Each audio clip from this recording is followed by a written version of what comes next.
오늘 우리에게 주신 하나님의 말씀은 열왕기하 5장 8절에서 11절 말씀입니다.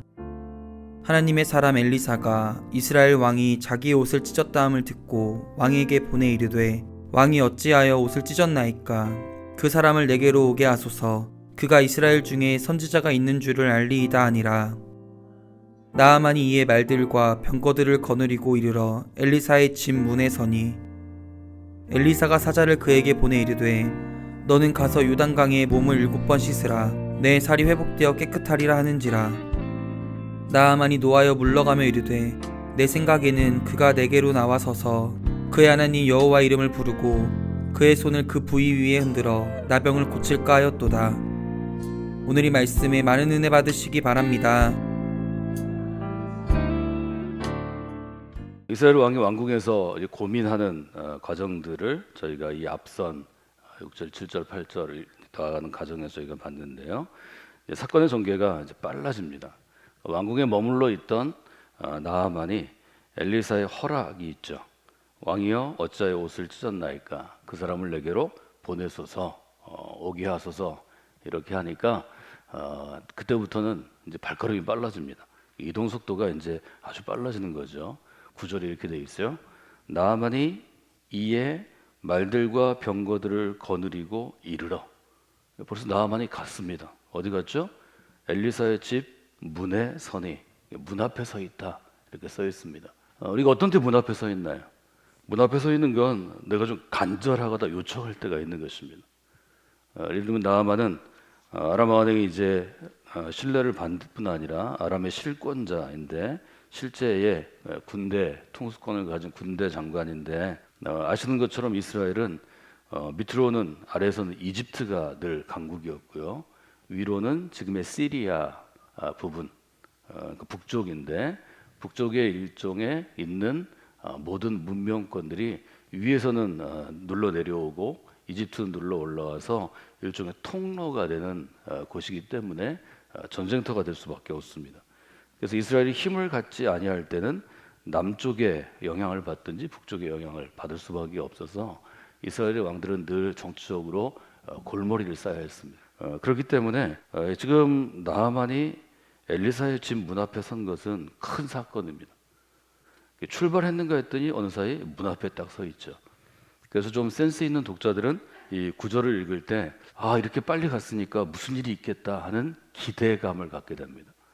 속도가 주는 것은 뭐냐면 긴박함, 일종의 긴장감이고, 그 긴장감은 독자들에게 혹은 요즘처럼 영상을 보는 시청자들에게는 기대를 갖게 합니다. 문 앞에 서 있을 때 우리가 뭘 기대하나요? 문 앞에 서서 문을 두드릴 때 뭘 기대하나요? 만남을 기대하는 것입니다. 여기서 정말 중요한 인물이 둘이 만나는 것입니다. 우리는 이제 선지자가 나아만을 만나는 장면을 기대하게 되는 것입니다. 문을 사이에 두고 있습니다. 나아만은 문 밖에, 선지자는 문 안에 있습니다. 두 번째로 생각해 볼 것은 어떤 것인가 하면, 모든 만남에는 성격이 있습니다. 이 만남이 어떤 성격인가 하는 거죠. 이 만남은 일종의 문제를 해결하고자 하는 사람과 문제를 해결할 수 있는 열쇠를 주는 사람의 만남입니다. 그 한쪽은 해결해야 할 문제가 있고, 한쪽은 해결해 줄 수 있는 능력이 있는 것입니다. 열쇠가 있는 것입니다. 이런 만남을 우리가 대등한 만남이라고 하지 않습니다. 대등한 만남에는 여러 개의 전개가 될 수 있는데요. 이 만남은 지금 한국 사회에서는 갑을 간의 만남이라 이렇게 얘기합니다. 갑과 을의 태도입니다. 누군가는 요청을 해야 하고 누군가는 그 요청을 들어줄 수 있는 것입니다. 이 부분에서 중요한 것은 선지자를 찾아가는 나아만 자신입니다. 즉 나아만의 태도입니다. 성경에서는 이 태도의 문제를 아주 중요하게 다룹니다.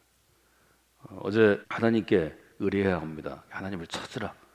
하나님을 찾는데도 자세와 태도가 있습니다. 여러분 어떤 자세로 하나님께 나아가십니까? 우리가 지금 새벽 기도회 중인데요, 어떤 자세로 이 자리에 앉아 계십니까? 성경을 대할 때는 어떤 자세를 갖고 있습니까? 여러분들이 주변 성도들을 대할 때는 어떤 태도를 갖고 있습니까?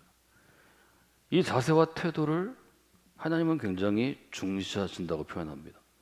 교회에서, 우리가 한국교회에서 중시하는 하나님은 외모가 아니라 중심을 보시는 분이다. 이 중심이 바로 마음과 영혼의 자세와 태도라고 볼 수 있습니다. 그래서 이 부분에서 우리는 이렇게 질문할 수 있습니다. 선지자를 찾아가는 나아만은 지금 어떤 마음의 중심을 갖고 있고 어떤 자세를 취하고 있습니까? 기억해야 할 단어가, 태도할 때 쓰는 단어가 attitude라는 영어 단어입니다. 이 단어는 사람이 갖고 있는 마음가짐, 또 태도를 의미하기도 하고요.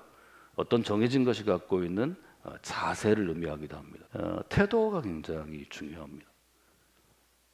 나만의 태도를 알 수 있는 굉장히 중요한 힌트가 이 짧은 구절들에 있습니다.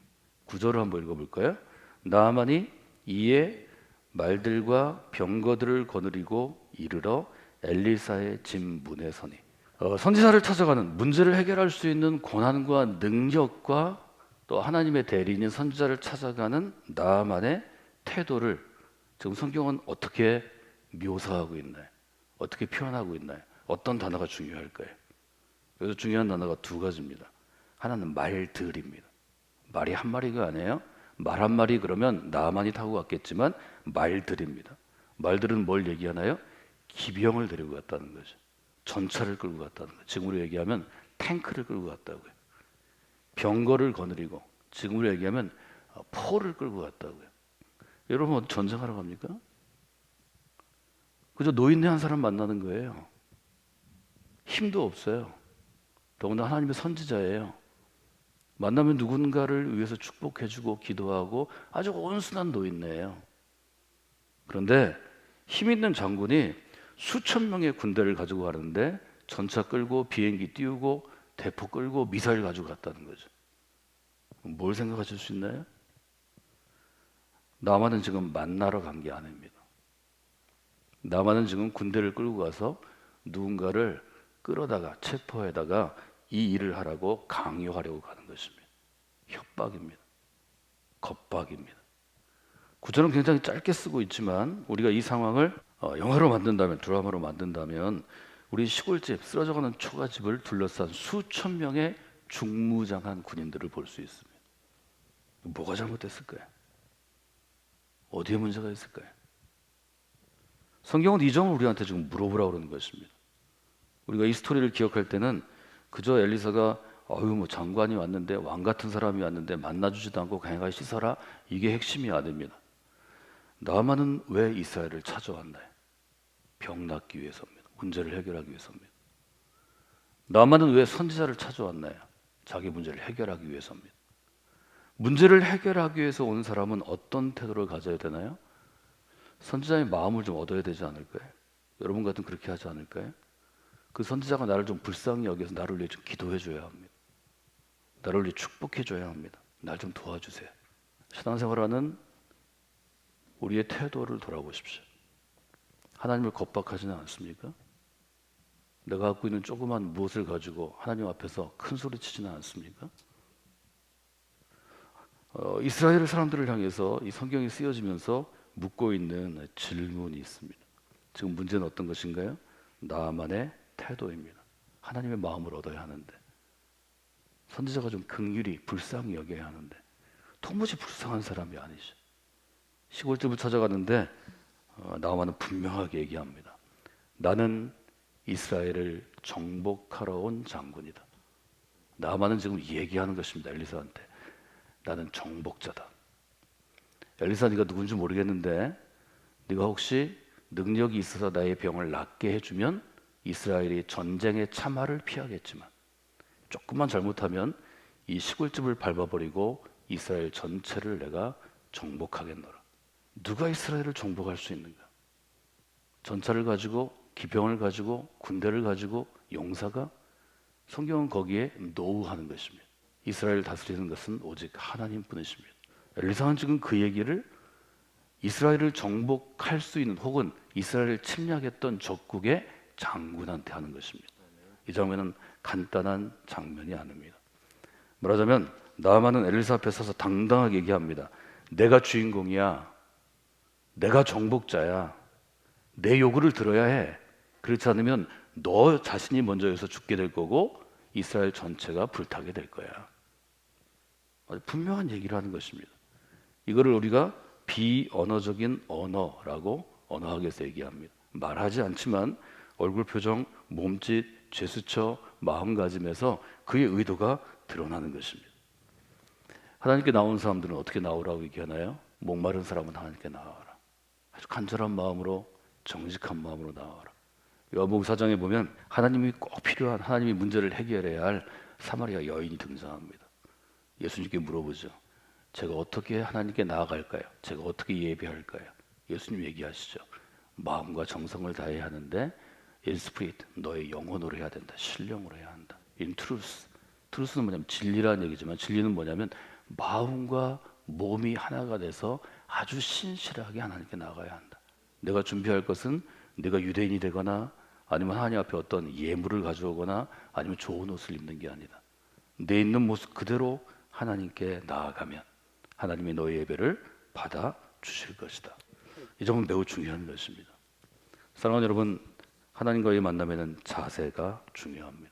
우리가 예배할 때, 하나님 앞에 나올 때 내가 주인공이야. 이런 자세를 버리셔야 합니다. 아주 엄밀하게 얘기하면 여러분은 하나님 나라의 주인공이 아닙니다. 하나님 나라의 중심 인물은 하나님 자신이십니다. 성경은 그걸 얘기하는 겁니다. 이걸 받아들일 때 진정한 믿음이 출발합니다. 하나님 앞에 서게 되면 진짜로 하나님과 만날 때는 아주 우리는 분명하게 얘기합니다. 저는 주인공이 아닙니다. 저는 보잘것없는 사람입니다. 연약한 사람입니다. 우리는 그것을 성서적인 용어로 저는 죄인입니다. 이렇게 표현합니다. 죄인이란 말은 무엇인가 하면 내가 이 만남의 주인공이 아니라는 것입니다. 그래서 저는 엘리사의 질문을 이렇게 요약해 봤습니다. 아주 분명하게 엘리사는 나아만에게 얘기합니다. 너는 누구냐? 이렇게 물어봅니다. 문 앞에서 나아만은 얘기합니다. 내가 주인공이다. 엘리사는 10절에 보면 네가 주인공이 아니라는 걸 얘기합니다. 엘리사가 사자를 나아만에게 보냈다. 너는 가라. 요단강에서 몸을 7번 씻어라. 내 살이 회복되어 깨끗해질 것이다. 엘리사가 지금 사자를 보내가지고 왜 얘기할까요? 엘리사는 하나님이 주신 지혜로 나아만에게 내가 누군지 알기 위해서 요단강까지 걸어가서 씻으라고 얘기합니다. 이것은 일종의 훈련의 과정입니다. 나만이 자기 영적인 존재를 돌아보도록 하는 것입니다. 나만이 자기 스스로를 돌아보도록 하는 것입니다. 이 질문을 품고 나만이 강에 들어가서 씻으면서 혹은 내가 왜 강에 들어가야 하나 물어보면서 왜 저 사람은 나를 만나지도 않나? 나는 만날 자격이 없단 말인가? 이런 생각을 하면서 왜 내가 하나님의 능력을 입어야 하는가? 혹은 왜 이 병이 어떻게 나을 수 있는가? 하는 영적인 문제들을 스스로 해결하도록 돕는 것입니다.